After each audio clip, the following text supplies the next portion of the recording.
চিংড়ি মাছ এইভাবে রান্না করলে প্রত্যেককে আঙুল চেটে খাবে। ঘরোয়া কিছু মশলা দিয়ে বানিয়ে নেওয়া যায়। আশা করছি আপনাদের খুবই ভালো লাগবে।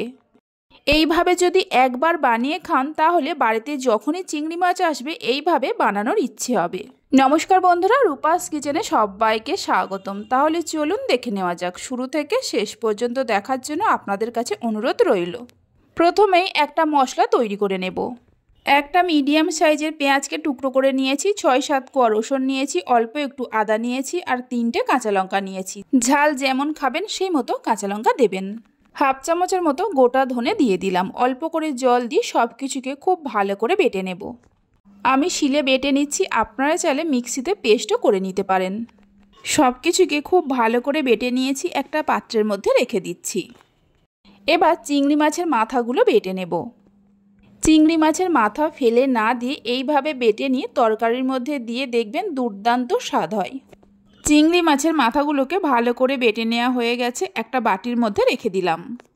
এখানে আমি 500-র মতো চিংড়ি মাছ নিয়েছি। মাছগুলোর খোসা ছাড়িয়ে নিয়ে ভালো করে ধুয়ে পরিষ্কার করে নিয়েছি। এবার রান্নাটা শুরু করব। প্যানের মধ্যে দিয়ে দিলাম 1 চামচের মতো সর্ষের তেল।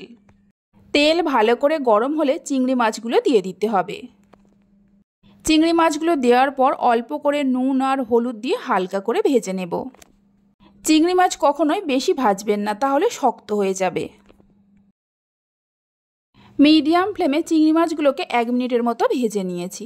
এর থেকে আর বেশি ভাজবো না, তুলে নিয়ে রেখে দিচ্ছি।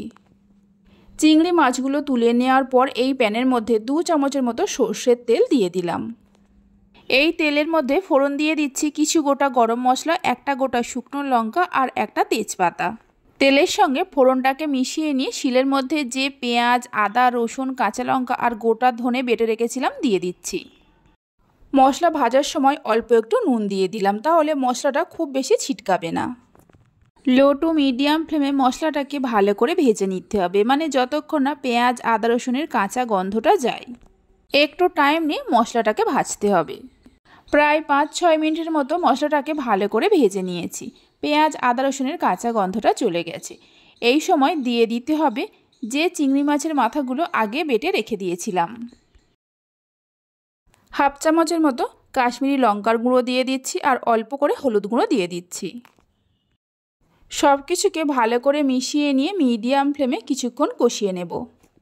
ভালো লাগলে এইভাবে একবার চিংড়ি মাছের রেসিপিটা বানিয়ে দেখতে পারেন। বাড়িতে বানালে খেয়ে কেমন লাগলো অবশ্যই আমাকে কমেন্ট করে জানাবেন। 2-3 মিনিটের মতো কষিয়ে নিয়েছি। এবার ভেজে রাখা চিংড়ি মাছগুলো দিয়ে দিলাম।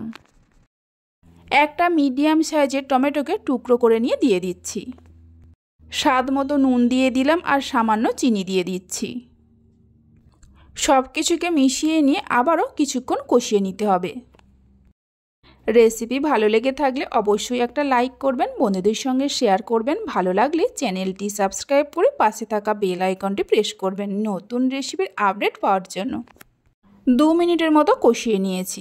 এবার পরিমাণ মতো হালকা গরম জল দিয়ে দিচ্ছি।